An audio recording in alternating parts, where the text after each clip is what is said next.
एक गोष्ट ही जी 1000 झाडं लावायच्या अगोदर 2018 मध्ये 200 झाडं लावलेली आहेत.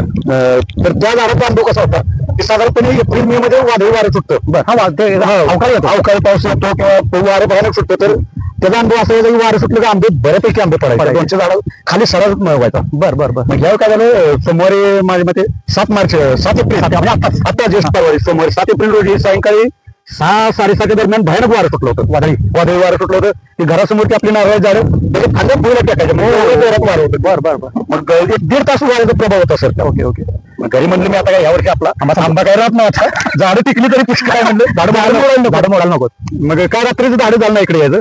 पण सकाळी रात्रमध्ये जेव्हा झाडं जगायचं एवढं जाते आंबा केला तर एक झाड सर 3 वर्ष एवढं काबर केलं मोडल्यानंतर काय करायचं नाही. बरोबर. पण सकाळी उठून आलो विषय म्हणजे पूर्ण प्लॉट मध्ये सर मला फक्त 4 आंबे सापडले. काय सांगितलेले हो म्हणजे एवढ्या वादळामध्ये आंब्याची पडझड झाली नाही. पडझड झाली आणि देताना फार जाम आंबा झाला. ऐकताय काय फक्त 4 आंबे सापडले मला पूर्ण प्लॉट मध्ये फिरून.